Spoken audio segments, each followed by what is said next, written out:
So let's get started. So what is a robot? We're going to learn about the industrial robot and Iot technology. So you have to know what is the robot. Okay, what is the concept of robot? So basically, the concept of robot tells us that a robot is a electromechanical device that is reprogrammable, multifunction, and sensible for environment. So which is used to reduce human work. Okay, so any kind of machine we are having, we should make it in a such a manner that it should be reprogrammable, multifunction, and sensible for environment, which will be reducing the human workload. So that type of machine can be called as a robot. So it is a robot or a machine can operate in automatically and semi-automatically also, or fully manually also. Okay, these are three types of control of the robot, which can be automatic, semi-automatic, or manually. Okay, so these things are used to replace and reduce human effort, or you can say reduce the human workload. The wholesome concept of being a robot or designing a robot is that to reduce or replace the human effort and human workload. All of you know, right now I have explained the what is a robot. So all of you know that how a robot. Oh, sorry, what is a robot? Okay. So next comes that why we should make a robot reprogrammable, multifunctional, and sensible for environment. Is there any reason to make a robot reprogrammable, multifunctional, and sensible for environment? I know that these are the parameters which make the robot or a machine actually a robot, but we should make a robot reprogrammable, multifunctional, and sensible in environment. Why we should make it? We took these things as a parameter because in further future, in a robot or a machine, in further future, you want to make the robot do anything else rather than what it is doing right now. Okay. Suppose there is a robot which is cleaning. Okay. I want to make it do any other work. If you don't make a robot reprogrammable, it can't do that type of thing, or it can't make any changes. You can't make any changes in that particular machine or a robot. That's why you should make it reprogrammable so that you can make changes in that particular robot in further future. After that, there comes the multifunctional, or you can say multifunctionality or multifunction ability. Why you should make a robot multifunctional? Okay, so there are a lot of parts in a robot which are some of that is complicated and some of that is easy to manufacture or easy to use. So rather than we have a multiple number of components, if we are making a robot that is a very costly thing, or you can say very expensive thing, in certain some things, there are a lot of hurdles we have to overcome to make a robot. So at that time, if you make it a single purpose robot, or you can say it will do the single type of work, that is a waste of money, waste of time, and waste of effort also. So you have to make it a multifunctional in such a manner that it should do multiple things at the same time. So you should make it multifunctional to make it do multiple things at the same time. That is your multifunctional. So for example, so there is I'm having a cleaning robot, and at that time I want to make it a dumping robot also. Okay, it will pick the thing and release it anywhere else. So at that time, if you don't make it multifunctional, it can't do anything. It will be only cleaning. So that is a waste of money also, and the waste of the structure also. So at that time, you should make it multifunctional. And then comes the sensible for environment. So robots are day to in day-to-day life, they are overcoming, or you can say being in contact is different environments. So at that time, they should be sensible for the particular environment in which they are going to work. So for that part, you should make the robot sensible for the environment, that it should be sensing the environment and work according to it. Otherwise, there is no benefit of a robot to being a robot in that particular area where a human can work very particularly and precisely at that environment. So up next, what is an industrial robot? That was I was explaining what is the robot and why we should make a robot in such a manner that should be reprogrammable, multifunctional, and sensible for the environment. Here we will be going for the industrial robot. That what is the industrial robot and how it should work and what are the parameters. Okay. So an industrial robot is a robot system, or you can say robotic system, which is used for basically in industries for manufacturing and lending a hand to the human that should make the human workload reduced or replaced. Okay, and industrial robots are automated, programmable, and capable of moving on three axes or more. Okay, so an industrial robot is a robotic system which is used for basically for manufacturing purposes and production purposes. With that, industrial robot basically nowadays the robots which we are having in industries or industrial robots that are mostly automated, programmable, and capable of moving in three axes or more. The part of the axis I will be explaining it later. For now, the automated, that means the robot will be learning what is the first feed of it. I mean, we will be giving the input feed. One time input feed will be giving. After that, it will be reading the same thing and doing the same work in the production line. Now, what are we do in the production line, in the manufacturing line, is that we have to make a one type of thing in various numbers, or you can say multiple number of things which are in the same manner or manufactured in the same manner. We have to make those things. So at that time, if you give one type of field that these are the parameters, I will be manufacturing these things. So I need these type of multiple things. So it will be manufacturing that thing to you in the same manner, such as a human will be doing with his hands, and the robot will be doing same thing by using a robot, or we'll be using a robot. So it should be automated by the help of any programs, or you can say controllers. What are the controllers of the brains? We'll be learning about that. They are used in such a manner that the robot will be automated. After that, programmable. For programmable, we will be learning it in the industrial automation, industrial robotics automation. There is the programming part there. We'll be learning about that, or you can say how the industrial robot will be programmable in such a manner that we have to do the less work and the robot will do the most. So for the axes, uh, basically we all know that there are three axes, that is the x-axis, y-axis, and z-axis. So these three axes are common thing in every robot. In every industrial robot, there is common three axes that are x-axis, y-axis, and z-axis. X-axis allows it to move in the right to left area. Then there is our y-axis, which allows it to move forward and reverse, or forward and backward, and the z-axis, which allows it to move up and down. So basically, we use industrial robots in production lines purposes. Manufacturing and production, these are two things where we mostly use the industrial robots, or that's how the industrial robots are born for that purpose only. So for a machine to qualify as a robot, it usually needs five parts. Okay, most of the, minimum times it needs the five parts. Okay, so before in the robot section, or what is a robot section, I explained you that to a machine to qualify as a robot, what are the parameters you should take. And now some of the parts which minimum, in the minimum criteria, we use some parts or these five parts to make a machine qualify as a robot. So these are our controller, manipulator, actuator, end effector, and sensors. So in this picture here, you can see for the controller will be residing here at the base part of the robot, and also outside of the robot. It can vary from the base part to the outside part of the robot, or you can make the controller reside in a separate place. And then there is a manipulator, and basically this is known as the manipulator arm or the robotic arm. So from here to here, from starting to the last joint to the end effector, that is our manipulator arm. Okay, which will be connected to the actuator and the base of the robot. Then there is our actuator. Actuator, basically in industries or industrial robots, we know the actuator as the links. Okay, these are the links and these are the joints. Okay, so the joints will be connected to the links, and the links will be connected to another joint, which will be connected to another joint, a link or a manipulator arm, which will be reside where will be the reside in the end effector.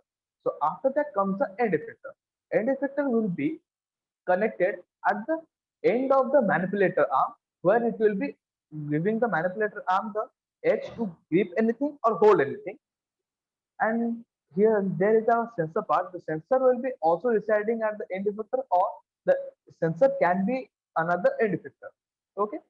So here is our, in the base part we have the power supply, and basically there is our power supply which will be residing in the base. Otherwise, that will be getting the AC supply. Okay. So after that, controller. Controller is the brain of the robot, and it is connected to a computer. Most of the time, it is connected to a computer in our industries for the industrial automation, or you can say industrial robotic automation (IR). So from now on, everyone imagine that the one industrial robot is a human. Okay, one industrial robot is a human, and according to that, I will be specifying what are the body parts that resemble the what are the parts in the robot that resembles the human body's parts. Okay, human body parts that resembles the robotic parts. Okay, so here we have our brain. Okay, that is the controller. Controller is having brain, and human is also having brain. Human brain have the capacity to decide what to do or what not to do. Okay, so at that time, the controller have the same ability to decide what to do or what not to do. Okay, the deciding capability of a robot resides in the controller. Okay, so controller also allows the robot to network with other systems. Okay, so in human brain, we can talk to any other person. So like that, the controller allows the robot to network with other systems. Okay. After that, the robot has the controller. The robot has controller that are run by program a set of instructions written in code. So basically, the data human brain gets from its brains are are what senses. Okay. Basically, from the senses it gets the data, and here, sorry, from senses it gets the data. The the human brain gets the data from the sensors, sensors from human sensors. After that, it decides what is the data within the human brain. It decides what to do or what not to do regarding that data. So in this particular thing, in this particular robot, or you can say industrial robot, the same thing happens. Okay, the robot's deciding capability comes from a set of instructions that are written in code. We have to write some code. In the first part, I explained how we should make a robot reprogrammable. So we should have the capability to make it reprogrammable as we are running the controller through a set of instructions, or we can say program which is written in code. So after that, we got our manipulator or robotic arm. Robots are curves in all shapes and size. The arm is part of the robot that positions the end effector and sensor. So basically, we got a lot of types of sizes and shapes for a manipulator or a robot arm. Here you can see this is a robotic arm or a manipulator. So in this picture you are seeing it can relate with the human arm. Okay, this particular thing will be resembling the human arm. This one is your palm. Okay, palm or hand. Then there is our wrist. From apart from that, this is our hand, and this is our elbow. This is our shoulder. At that time, you can resemble it as a human hand. That is a robotic arm, which resembles a human arm. Okay. So many resemble human arm and have shoulder, elbow, wrist, even fingers. So uh, right now I explained this picture how it resembles a human arm. A simple robot arm with 3 degrees of freedom could move 3 way up, down, left and right, and backward and forward. So I told you about the three axes X, Y, and Z. The manipulator can move in the 3 degrees of freedom of three axes that are X axis, Y axis, and Z axis. Or you can say up and down, left and right, and forward and backward. So this is our manipulator or robotic arm. So sorry. this picture, or you can see this thing, all I explained about this thing is the end effector. So this is the last part of the manipulator, okay, or the end part of the manipulator, where the end effector or the sensor will be taking position. Okay, so after that comes the actuator. So actuator is a mechanism that drives the processor to allow it to move to a predetermined point. Basically, actuators are having some mechanisms to drive the process or to make the process such a way that it should be moving to a predetermined point through the programming or through the इतना audience इसलिए everyone please mute your mic.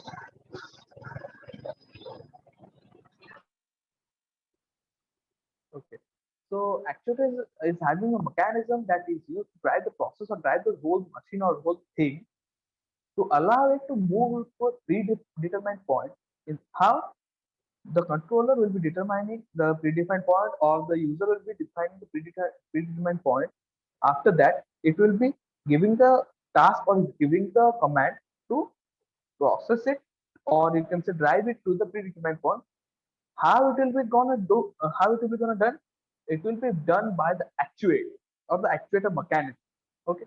So here is the actuator. You can see this is a pneumatic or hydraulic actuator, or you can say pneumatic cylinder, hydraulic cylinder. So how it works?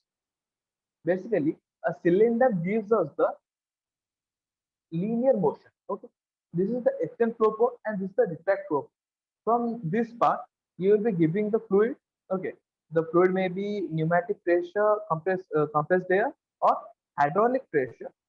You can say pressurized fluid, or you can pressurized liquid. So from this part, the we will give the fuel, or you can say fluid, to extend the piston rod, or you can say this piston. It will be giving us linear motion, and after that, giving the fluid in the retract port, it will be retracting the whole piston. So this is how a linear actuator works. Same for the motors, which will be giving us the linear motion. They will giving electric supply or pneumatic pressure or hydraulic pressure. You can rotate a motor, and it will be giving you the linear motion. Sorry, the circular motion by driven by the shaft. Okay.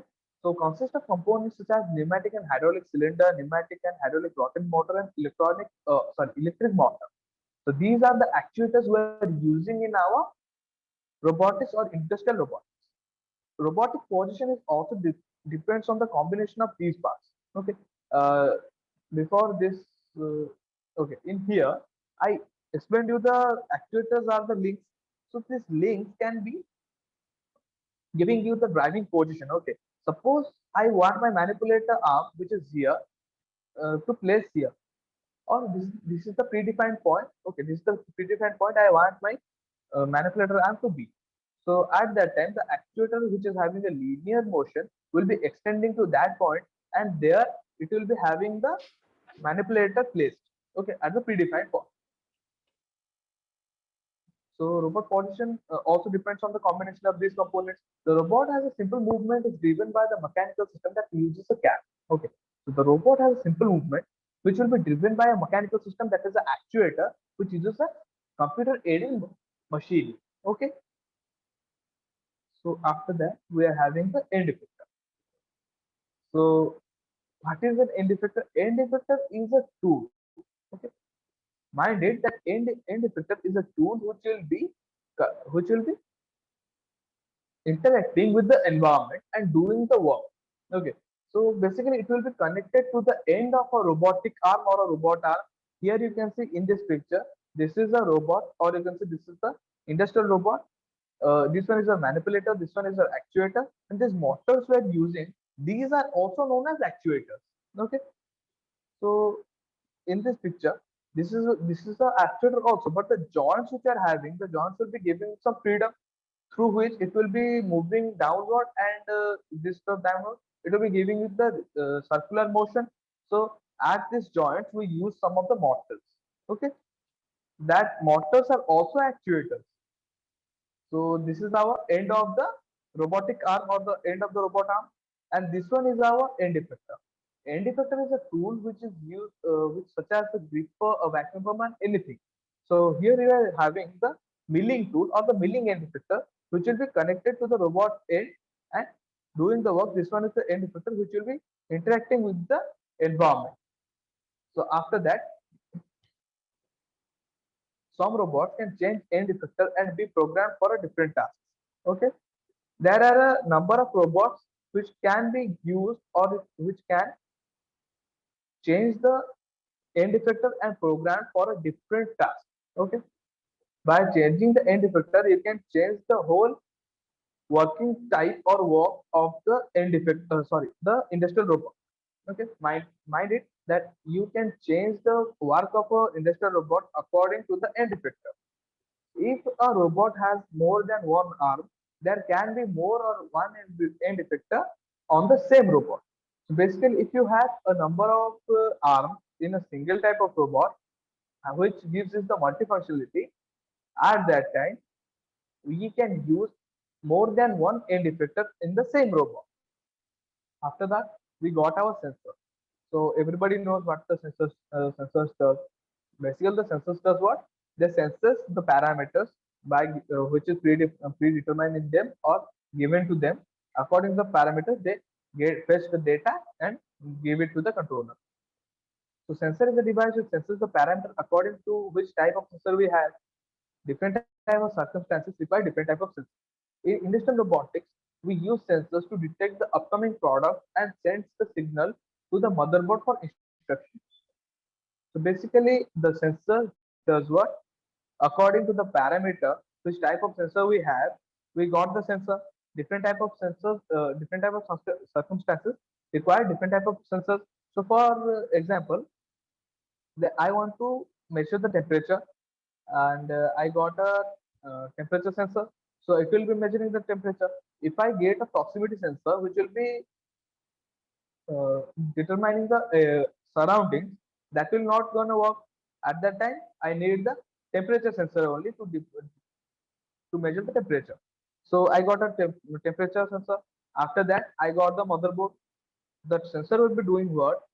Fetching the data from the environment, giving it to the motherboard by the use of, in the form of voltage, current, or power grid module, uh, any type of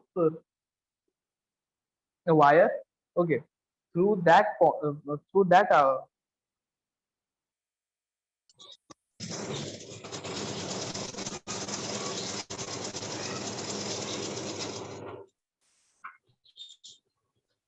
Please, everybody, mute your mic. So the sensor will be getting the data from the surrounding.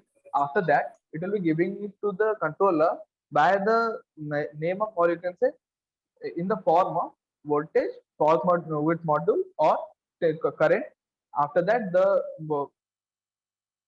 motherboard will be deciding to do what with the data. So guys, up until now, whatever I taught you or whatever I explained you, please let me know that everyone got it or everyone understand it. Hurry up in the chat box.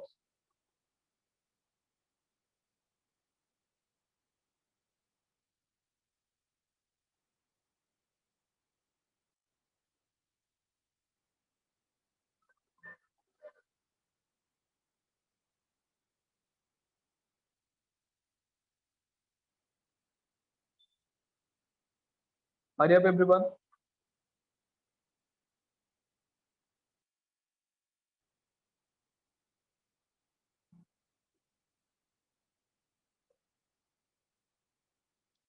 Hello, am I audible? Yes, Okay, so please let me know that whatever I told you right now or explained you, everyone got it or understand it. Anyone can reply.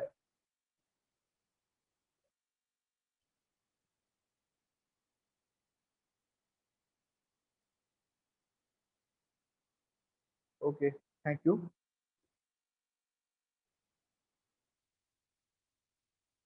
So, origin and evolution of the industrial robots. In 1937, the ISO definition of industrial robot was completed by Griffith P. Tyler and published in the magazine. So, before 1937, there was a ISO definition or the ISO definition of industrial robot was held by the court of the Meccano, or you can say by the court of the world.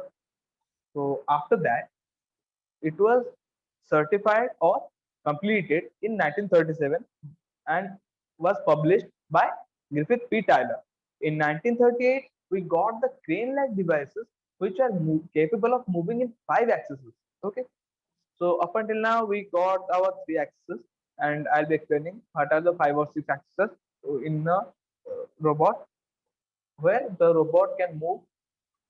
Then Unimation created robots that can transfer objects for a feet or so. Okay, so after 1938, in mid 1951, okay, the Unimation created robots or industrial robots, not the mobile robots, the industrial robots which can transfer objects, do the pick and place thing to transfer an object for a feet or so.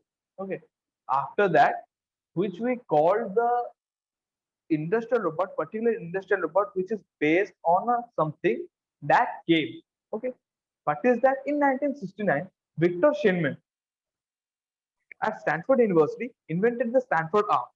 It was an all-electric robot which is capable of moving in the six-axis articulated robot design to permit an arm solution. That robot particularly resembled the arm solution or a human arm. It resembled the human arm, which was a six-axis articulated robot, which is designed to permit an arm solution. After that, Shenman then designed a second arm for the MIT AI lab called MIT arm. Later, it was renamed as Puma, which is a well-known industrial robot. That is full form for the Puma is Programmable Universal Machine for Assembly. Then comes the ABB Robotics, which was formerly known as ACA, introduced the IRB6, which is the world's first commercially available all-electric microprocessor controlled robot. Okay, so in 1973, the well-known KUKA Robotics launched its first robot, which is known as Famulus. Also, one of the first articulated robots to have the 6 electromechanical driven axes. From KUKA, there are a lot of robots which operate in the 6 axis. So, what are the 6 axes? All we know about the 3 axis, x-axis, y-axis, and z-axis. So, what are the other 3 axes? So basically, the other 3 axes, particularly that are not known as the 3 axes, these are all known as the motions. Okay, these three are axes: the x-axis, y-axis, and z-axis, known as the axis, and other three are known as the motion because they give us the rotational motion. Okay, wait a second, guys.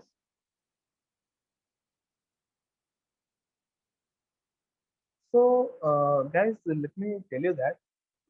So from the beginning, Sir said that you should be interactive. Okay. So what Sir got said from that, I got that you should be interactive. Whether in it should not be voice that is mandatory. You can be interactive in the chat box also. I'll be seeing the chat box in the middle of the session. Okay. So please be interactive. Whatever doubt you are getting or what you can't understand, please type it in the chat box. I'll be seeing that and I'll be clarifying that. Okay, don't worry about the doubts. Okay, and also one thing, when I say that everyone got it or not, please respond. Okay, so the KUKA is having a lot of axes for like the 6 axes, and there is a lot of robots of KUKA which I have worked. They are basically from the 6 axes. So we got the x-axis, y-axis, and z-axis, and there is other three motions which is give us the rotational or circular motions. So that's why we call them the motions. And apart from this axis, so what are those three? Those are the yaw motion, rolling motion, and pitching motion. Okay, which gives us the rotational motion. Okay, these are the 3 axes, or you can say the 3 motions which gives us the circular motion. Okay, so sorry guys. So after that, in 1974, the IRV6 of the ABB Robotics went into production, which was first in the commercial sectors, or which was world's first commercially available robot, which was electric and microprocessor based. It too went to production, or you can say it became an industrial robot.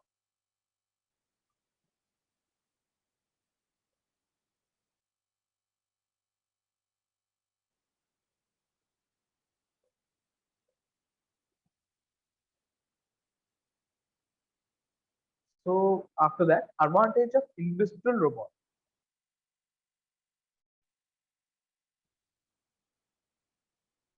better quality and consistency in production or at work, maximum productivity and throughput, greater safety, reduced direct labor costs. So better quality, consistency in production or at work. That means an industrial robot, when we install an industrial robot, they will give us the same quality as for the first product. Okay. The single product which is manufactured at the first time, the consistency of the quality, or you can say consistency in production, will be maintained. The consistency of the production will be maintained using a industrial robot, or you can say this is most uh, the most important advantage of the industrial robot. And in consistency in work, what is the consistency in work? Suppose there is a human working and there is a robot working. The human has some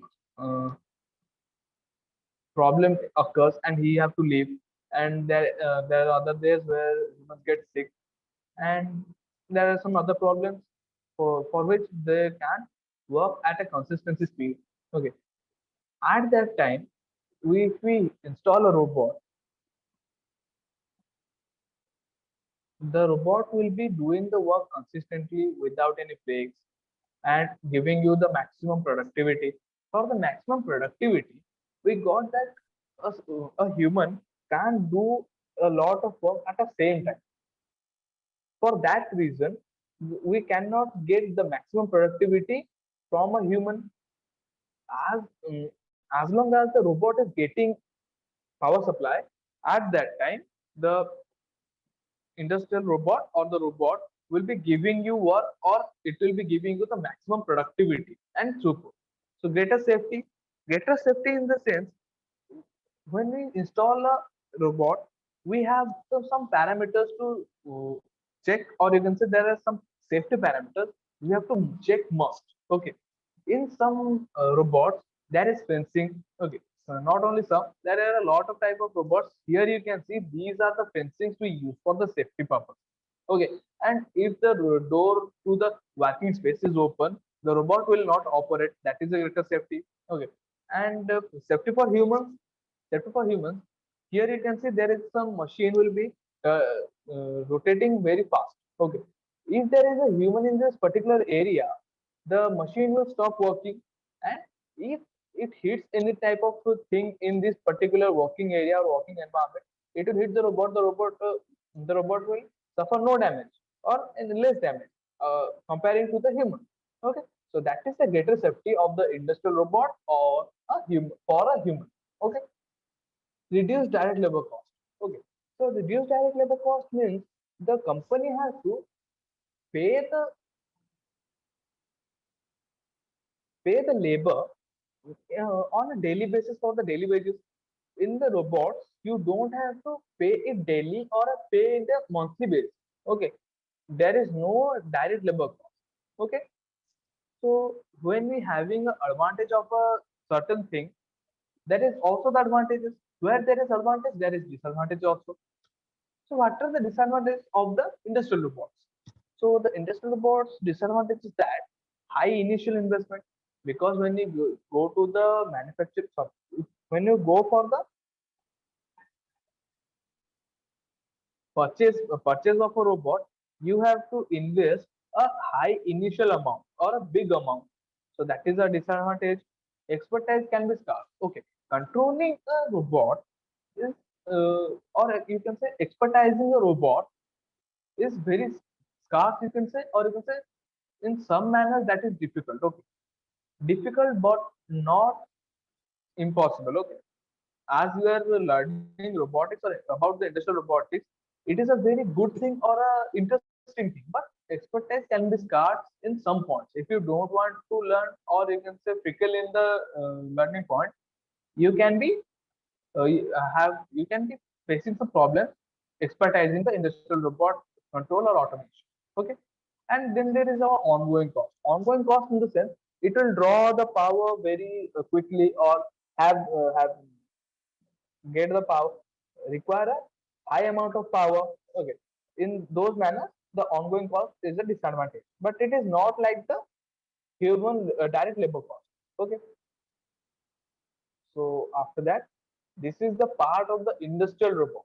Okay, up until now we discussed about the industrial robot. What is it, what are the parts, how it works, what are the advantages, what are the disadvantages, all this. So after this, we will be going to a new chapter. Okay. So that chapter is the industrial robot automation. So when you listen the concept of industrial robot automation, what is the picture that comes into our mind? What is the picture? A robot will be automatically doing its own work without any human intervention. Okay. Without any human control, it will be doing its own work. Okay. So we'll be learning about this. Industrial robot automation, or IRA, is a combination of industrial robot and industrial automation. Okay. Nowadays we are having the industrial 4.0. So the industrial automation and industrial robots are evolving. So the industrial robot automation is like the industrial automation is like LCD or PLC that are used to control a robot. It is known as the industrial robot automation. So basically, for the LCD, don't think it is liquid crystal display. It is a logic control design. Okay, it is a study to design the control logic. Okay, and then there is a PLC. Any of sorry, most of you heard the concept that the PLC is the programmable logic control. Okay, you have to program the control logic and dump into some machine, and the machine will be working according to the program.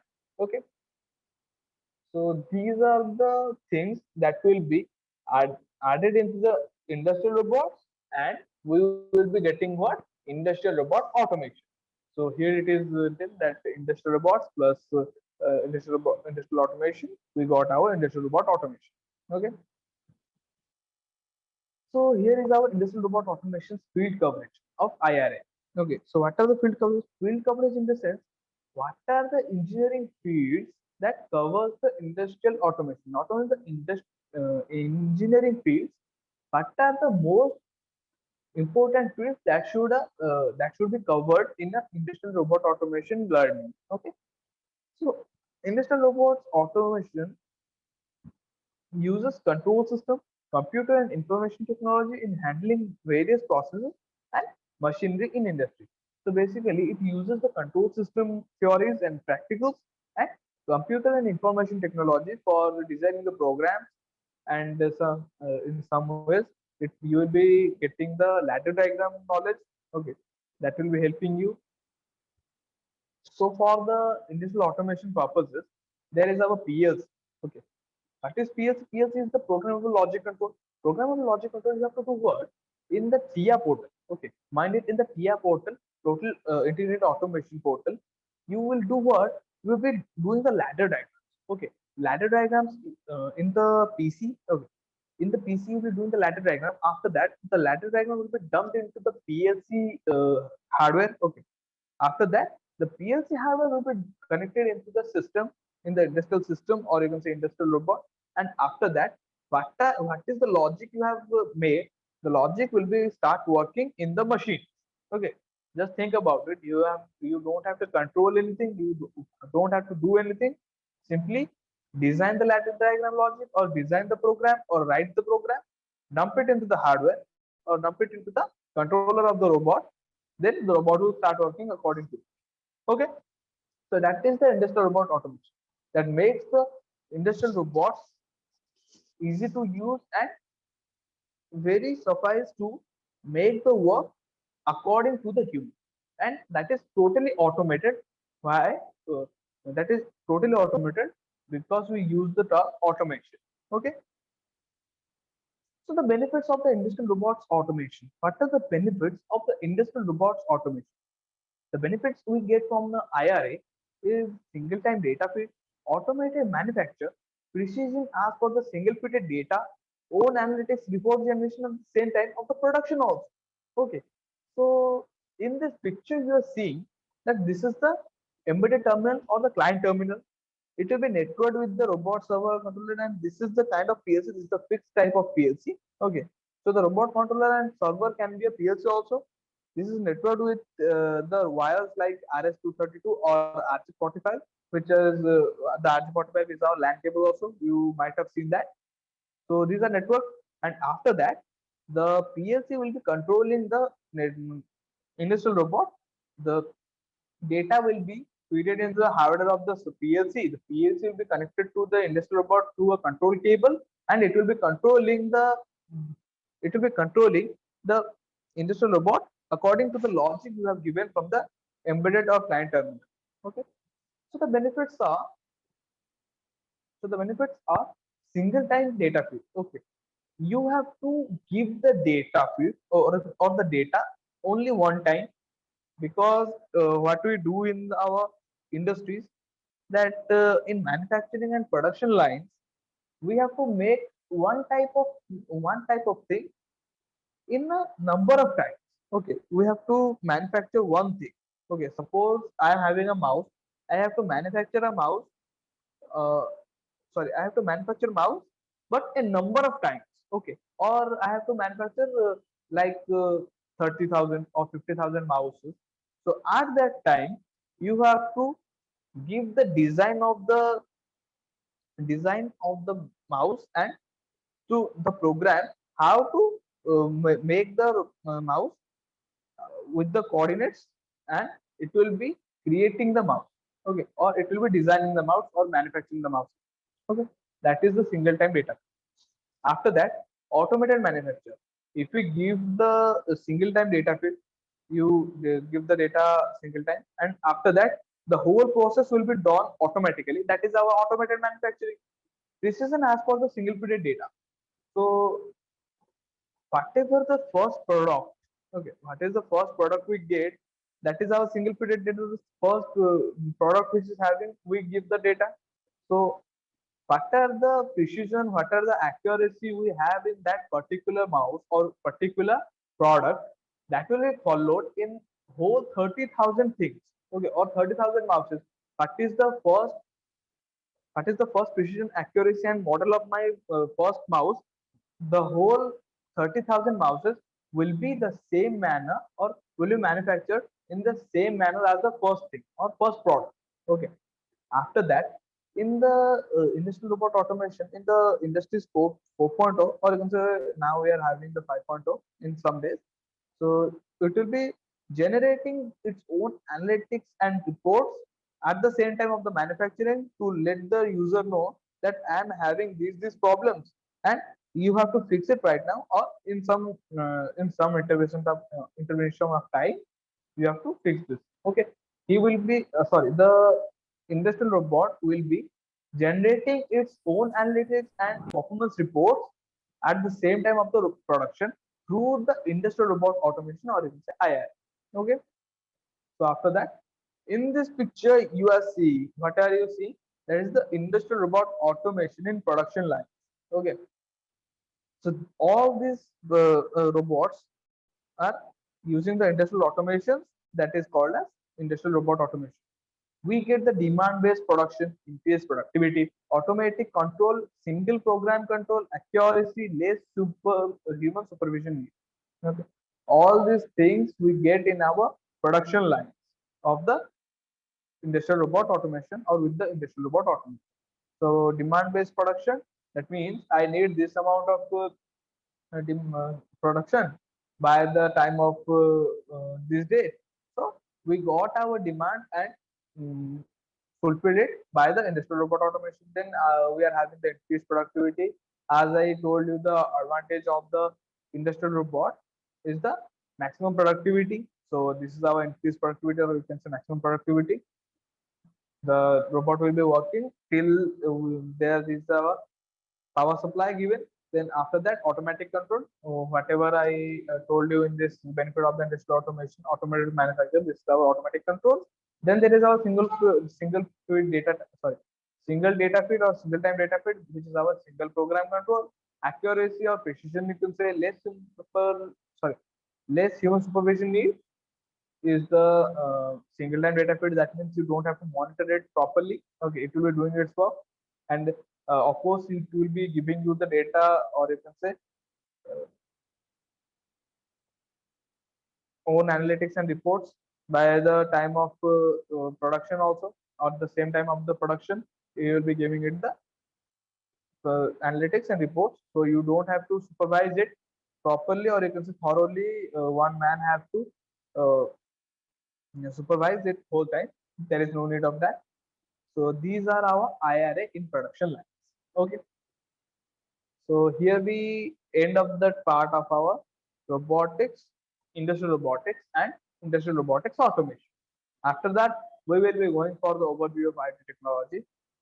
So certain person, or you can say any kind of things of the data, sorry, anything which is having data that can be accessed from everywhere, or you can say that is the data is the everything. Okay. Hence, IoT can be defined as the analysis of the data generated of action, or a meaning action triggered subsequently after the interchange of data. So what is IoT? IoT is the Internet of Things. Okay, Internet of Things. That means it deals with the data and works with the data only. Okay, so we can define the IoT in such a manner that the analysis of the data generated meaning action generated from a meaning action. Okay, the analysis of the data generated a meaning action which is triggered subsequently after the interchange of data. Okay.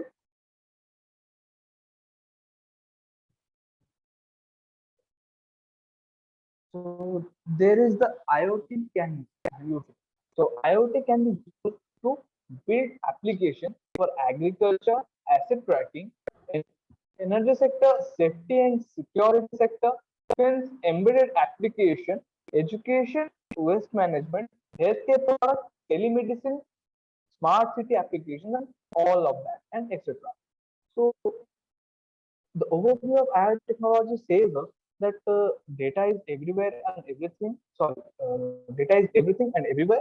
Then IoT can be used to build applications, not the mobile applications. Okay, these are the applications. That means these things that make the data of all these things usable and accessible from anywhere of the world.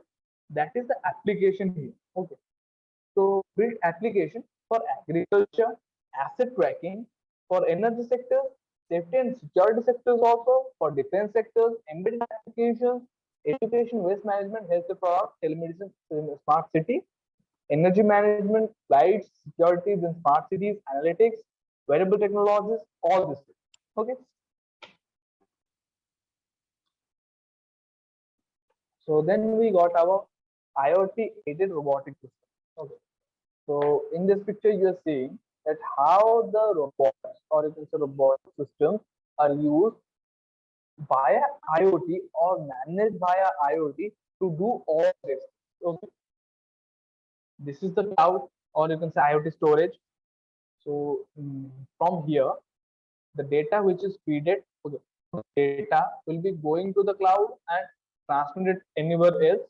So this is the you can say platform of our IoT. I will be explaining it later when we'll be studying about that. So these are the robots. These are our field trackers, or you can say these are the modules, IoT modules, which will be transmitting the data. So how it works in hospital management, screening and testing, detecting wearing of a mask and social distancing. These are the applications. Okay, how IoT aided robotics works or benefits us. Okay, quarantine management, delivery of food and medicines, robotic assistive surgeries, disinfecting and cleaning. Then there is our elderly and physically impaired care. Okay, all these things can be done or are being done by IoT aided robotic systems. Okay, so IoT and industrial robotic automation. In this picture, what are you seeing that all these things are wired for the date for the power supply purposes, and these are having a Wi-Fi signal. A Wi-Fi signal for what? They will be receiving the data that what to do and what not to do. That makes this all these robots wireless. Okay. In this picture also, what are you seeing? That one wire for the working purpose or the power supply purposes. After that, all these things are connected to a single server, which gives us the which resembles the IoT in industrial automation or you can see industrial robot automation. Okay, these things make this wireless, and you can monitor, reach, and control all these industrial robots from anywhere you want. Okay, from this device which is connected to all these things. Okay, not only Wi-Fi, there is a another number of technologies which enables a device to monitor a thing, to reach a thing or to control a thing from anywhere from the world. Okay. After that Sir, comes the characteristic. Yes. sir means this is a mobile-based automation. You can say mobile-based automation, but for the mobile-based automation, you have to develop a type of application. Okay. Who is developing the IoT infrastructure, you have to reach them and you have to say them that I need a type of application in IoT or IoT infrastructure that will be mobile-based control and monitor from anywhere. Okay, so they will be providing you a certain application which is mobile-based or PC-based or you can say tablet-based, any type of control-based. Okay, which will be connected to your industry. Okay, connected to an industry, and robots can monitor them, control them anywhere in the world.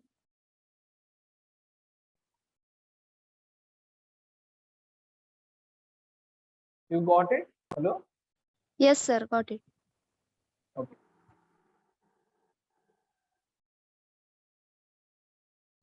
So there is our characteristics of IoT. IoT is a vast field of working which contains a lot of characteristics.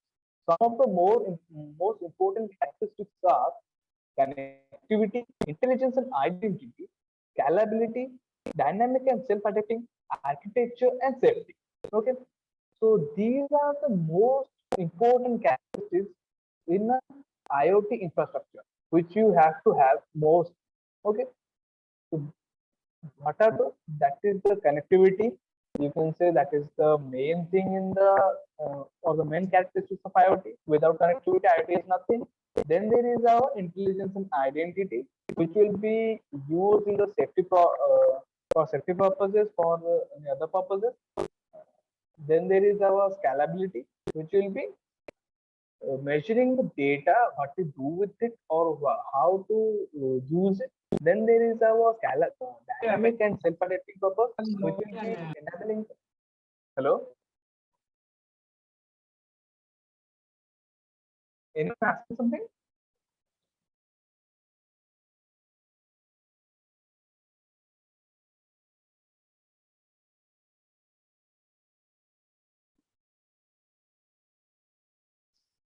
So then there is our dynamic and self-adapting, which is let you know that how a IoT system should be adapting the situation and how it should be doing it dynamically. In dynamically, that means it should be making itself self-adapting in a vast process, or you can say in a vast area. Okay. After that, we got our architecture. So architecture, that means how a IoT infrastructure should be made. Okay, what is the architecture according to the application? Then there is a safety. What are the safety purposes and what are the safety parameters we should be getting? That are the characteristics of IoT. So we'll be learning about all these things. Okay, sorry guys. So connectivity is the most important requirement of IoT infrastructure. Okay. So without connection or without connectivity, nothing makes sense in our IoT. Why? Because the whole game of IoT.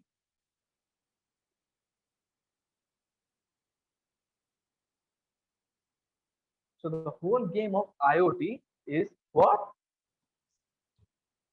The whole game of IoT based on the connectivity connections and the IoT enabled devices and data. Okay, the whole game of whole game of IoT depends on the connectivity, data, and the IoT enabled devices. So basically, these are in this picture you are seeing that IoT is connecting devices to devices, devices to devices. Okay, these are the IoT enabled devices, and everybody now you can hear me, right? Anyone can answer? Hello. Hello, sir. Okay, audio is okay, sir. No problem. Okay, hang on. So yeah, so these are the IoT enabled devices. Okay, so what is the IoT does now? The whole data of all these things, or all these IoT enabled devices, the data will be gathered in one single place. After that, it will be giving it to the IoT enabled devices when they require it. So that is the whole process of the IoT. Okay, so there comes our connectivity, which is the most important thing. Things of IoT should be connected to the IoT infrastructure. As I said, anyone, anywhere, anytime can connect. Connectivity should be guaranteed at all times. Without connection, nothing makes sense in IoT. Okay. So after that, we got our intelligence and identity. Okay. So you can correlate in some cases. You can correlate it with AI and the for the identity we got here. The extraction of knowledge from the generated data is very important. Okay, so what is the generated data or what is the gotten data? The data we got, that is the generated data in the IoT infrastructure. So extracting knowledge from that particular data is very important, because if you don't extract the knowledge of the data, you don't get to know what to do with that data. If you don't get to know what to do with that data, when mm, when a requirement comes to you that I need this type of data from that IoT server, okay, the IoT can't make choices to what to give. Okay, at that time the intelligence is most required. So for an example, a sensor generates data. Okay, a manual sensor for an example, a temperature sensor generates the data. Okay, from in this room, so suppose that is 42 degrees Celsius. Okay, the temperature sensor got the data, generated the data, but if the sensor doesn't know what to do with the data, okay, or if it doesn't interpret it the data or the temperature value into voltage, okay, that doesn't make any sense. Okay, because the sensor will be giving the data to the motherboard in the form of voltage or pulse width module or anything. Okay, so at that time, if the data doesn't if the data doesn't interpret it properly, that is no use of the data. Okay, so that is the intelligence. Okay, why we should need the intelligence. Okay, each IoT device has an unique identity. Okay, each IoT devices in a IoT server or IoT infrastructure have its own unique identity. The identity in or identification is helpful in tracking the equipment and at time for querying its status. Okay, for tracking the equipment and querying the status, we need the identification of the IoT device. Okay, that is very simple. So in this picture here you can see, this is the intelligence, how the intelligence works. Okay, so this is the knowledge. Okay, this is the knowledge that is extracted from the data. After that, you should analyze it. Okay, analysis after that, analyzation is complete. There is our adaptation. Then you have to plan it. If there is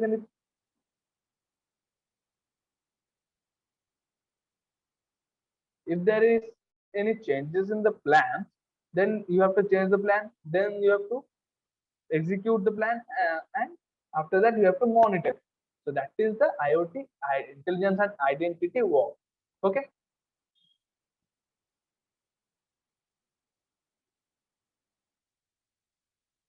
Then we got our scalability. Okay, scalability is two types. That is our technical scalability.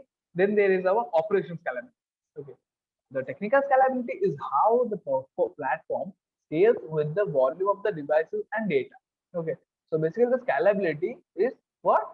It is the capability of handling the expansion of massive expansion, or to handling a number of systems or a large number of systems by the platform, or the checking the platform how it is scaling it with the volume of the devices and data. Okay, so the number of elements connected to the IoT zone is increasing day by day. Hence an IoT setup should be capable of handling the massive expansion. The data generated as an outcome is enormous, and it should be handled appropriately. Otherwise, if there is any bug or lag in the IoT or in the IoT platform or IoT infrastructure, that is a big problem in today's world. Okay, because we are what we are doing is to transferring or playing with the data. Okay, or playing with the data of human or any individual person. Okay, so we have to make the IoT setup or the IoT infrastructure capable of handling the massive expansion of the volume of the devices and data. Okay, so the data is generated as outcome, and outcome is enormous because the expansion is the expansion is massive. So the data generated as an outcome is enormous. So it should be handled properly. Otherwise, the scalability have no reason to be here. Okay. So after that, we got our dynamic and self-adapting characteristics of IoT, which is our fourth number, or even the fourth number. So what is this dynamic and self-adapting process? So when you were kids, that your parents must have told you that you should be self-adapting, or you should be adapt yourself in the environment, because they want you to be to survive in every particular situation you will face. Okay. So that is the same thing here in the self-adapting and dynamic.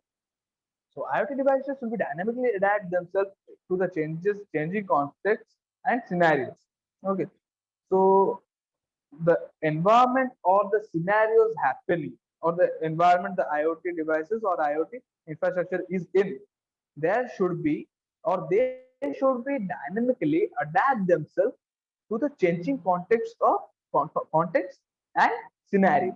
Assume a camera meant for the surveillance.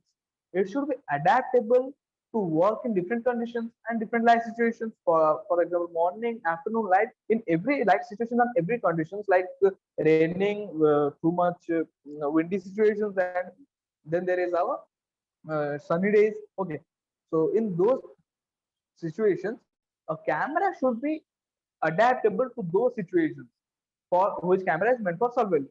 So assuming that example, you have to make an IoT infrastructure self-adapting and dynamic, or dynamically adaptable. Okay. So architecture of IoT, or you can say architecture of an IoT infrastructure. It tells us that how IoT infrastructure should be made, or what is the architecture of the IoT infrastructure according to the requirement. Okay, so here you can see there is some sensing layer, then there is a network layer, then there is a DPL layer, there is a application layer. So basically what happens that in the sensing layer, something will be sensed, then there is a network layer. The sensors, what they have sensed, that will be going through our connectivity to any other thing, or you can say to the data processing layer, DPL. After that, the DPL will be processing the data, and it will be showing to the user interface, or you can say application layer. Okay, so this is the simple architecture of the IoT, which is the characteristics of IoT. So IoT architecture cannot be humongous in nature. It should not be humongous in nature. Okay, it should be hybrid, supporting different manufacturers, product to the function, and in the IoT networks. Okay, IoT is not owned by any one branch of engineering. IoT is a reality when multiple domains come together. Okay, so basically, IoT is IoT is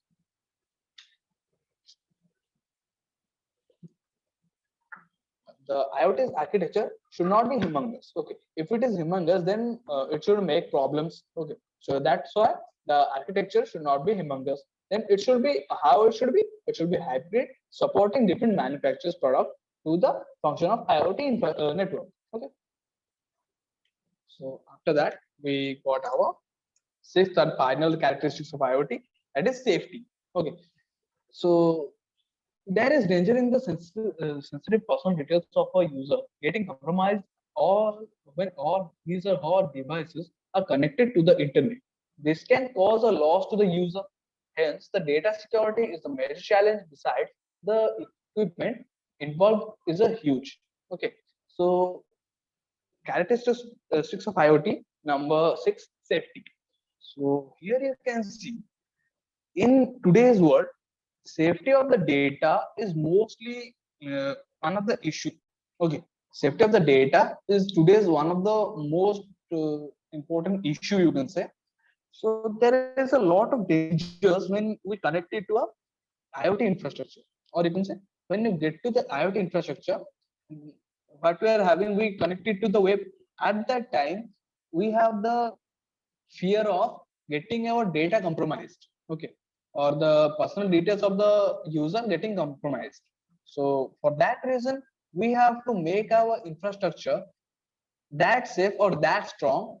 It should not be breakable easily. Okay, and also for the safety, we can use our IoT infrastructure for safety also, for the home security, for the okay. So for that purpose, we use our IoT, and we can use the security purposes. Uh, Sorry, we can make the use of the security purposes of IoT to make our IoT infrastructure secure or safe with the help of IoT infrastructure.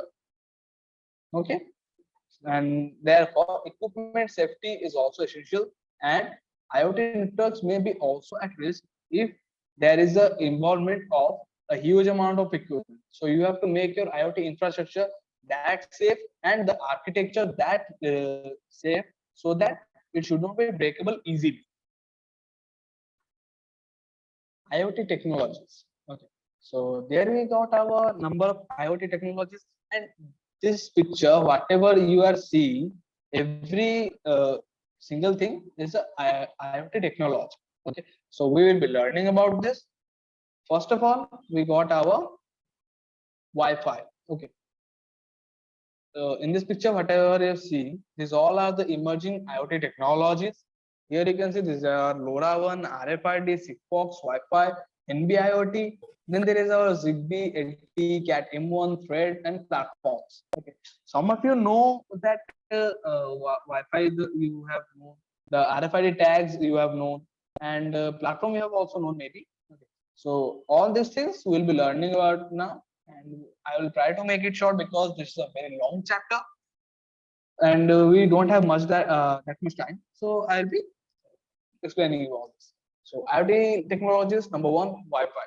So Wi-Fi is a uniquely placed to support broadband and narrowband IoT application from a common platform that can work at varying levels of the power consumption and signal range. Okay, so from Wi-Fi, how we use Wi-Fi in our IoT, and what are the benefits of the Wi-Fi technology in the IoT technology. So basically, what the Wi-Fi does now, Wi-Fi connects to the device to the cloud. Okay, Wi-Fi here. Okay, in IoT infrastructure, the Wi-Fi connects from device to the cloud. Okay, how it is done? So basically we got a home router, and there is our IoT device or the device cloud platform. Okay, so we through IoT, the home router will be accessing the IoT or IoT cloud platform or device cloud platform anytime. Okay, so from we got the data from the industrial application, or we have to send the data to the industrial application. At the time, the industrial application is connected to the home router. So the home router will be sending the data to the cloud, and it can be accessed by another IoT device, which is known as DMI, or you can say device management interface, or the interface of the applications. Okay, that's how the Wi-Fi technology is used in the IoT. It is one of the most usual support for connectivity and data transfer in IoT applications.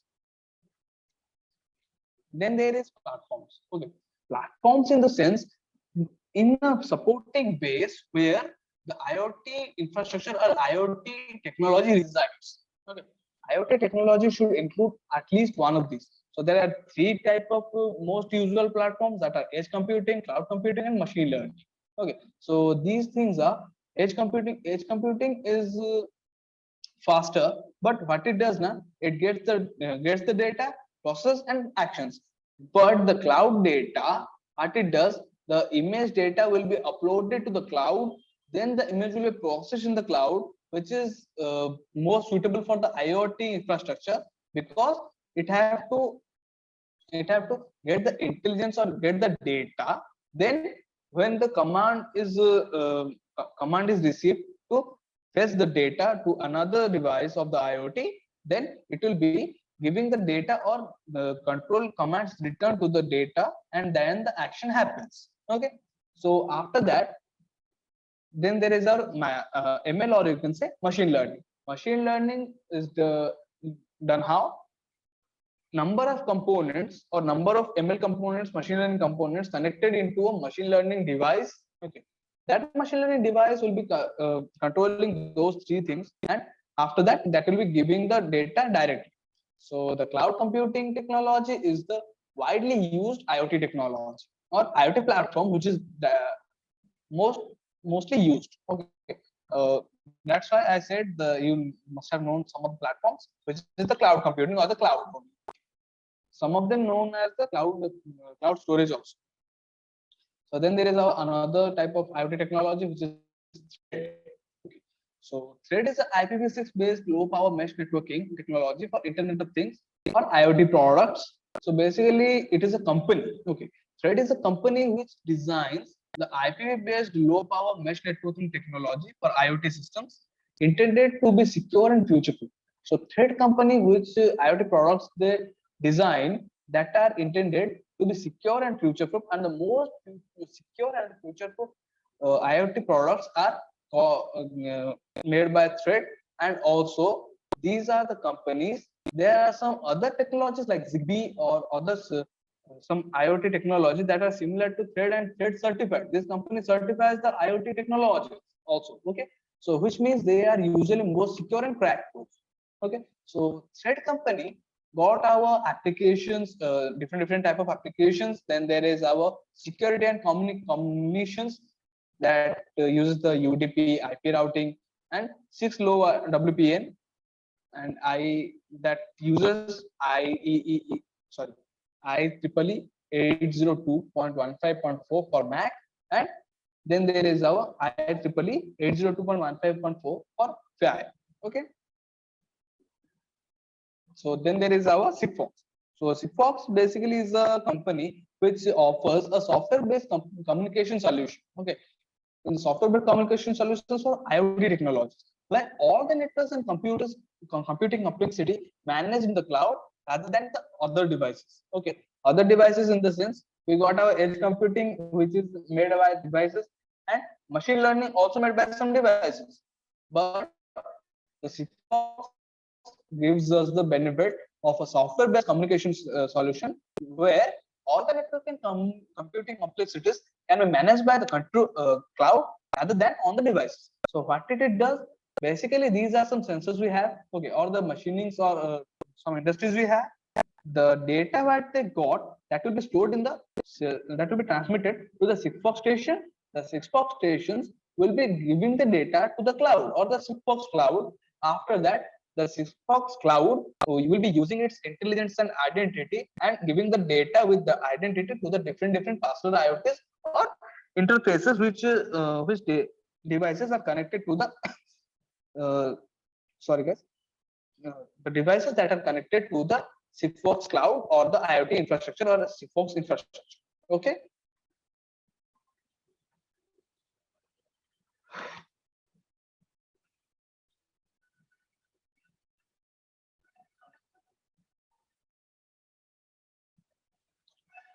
So here we got our IoT technology number 5, the RFID tag or RFID.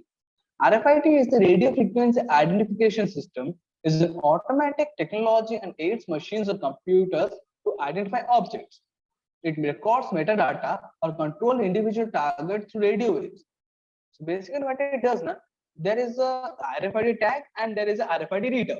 So the reader will be fixed on a single in an office or a school or a college. The RFID tag will be given to the employees. The RFID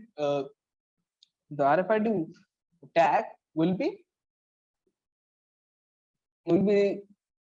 recognized by the its own identification system through the uh, reader. After that, the RFID tag will be read by the RFID reader, and that's how the IoT technology RFID works. Okay, so from any where in the world you can use the RFID where there is a data in the particular reader. Okay, suppose a office have a number of branches in different cities. Okay, but you only have your data tagged in a single machine of a single office. So if you go to another data, if you go to the another office, and then you show your card and it gives you access. That means it uses the RFID system through the IoT technologies. That means your data is given in to the all of the offices through the IoT infrastructure. Okay, so connecting RFID readers to the terminal of internet, the readers can identify, track, and monitor the object attached to the tags globally. Okay, but I told you in the example, that is what written here. Connecting the RFID reader to the terminal of the internet, the readers can identify, track, and monitor the object attached to the tags. Okay. So then we got our LoRa one, or you can say the low power wide range area network. So what is a LoRa one? LoRa one is a long range radio. Okay, for LoRa, long range radio, or you can say that is a low power wide range area networking protocol built on the top of the LoRa, long range radio modulation technique. It is wirelessly connects devices to the internet and manages communication between end node devices and network gateways. Okay, so here you can see this is the network gateway, and all these IoT devices will be connected without any networking, or you can say without any wire. It will wirelessly connected to the IoT gateways. Without any wire, the IoT devices will be connected to the IoT gateways. Okay. So here we got our NB-IoT. NB-IoT, or you can say narrowband IoT, is a narrowband radio communication for M2M, mode-to-mode communication, and IoT devices and applications requiring wireless transmission over a more extended range at a relatively low cost and using little power for a long battery lives. Okay, so basically NB-IoT is a wireless technology which is used in IoT for giving the transmission over a more extended range at a relatively low cost and using little power for long battery.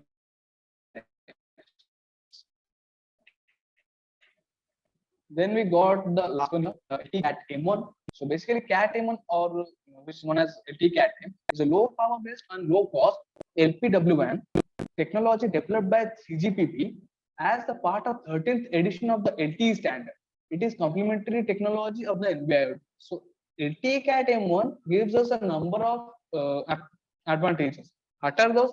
That is the voice support via VoLTE or voice over LTE. Then the low power consumption with a battery life of 5+ years, full mobility and in vehicle handover, then extended range and deep penetration in buildings and basements. Okay, all these things will be covered in the LTE-CAD M1. Okay, so all these technologies are emerging and evolving for a better future of the IoT, and the use of IoT will be more in the further future using these technologies and these characteristics. So thank you everyone. Hope you like the session and keep learning.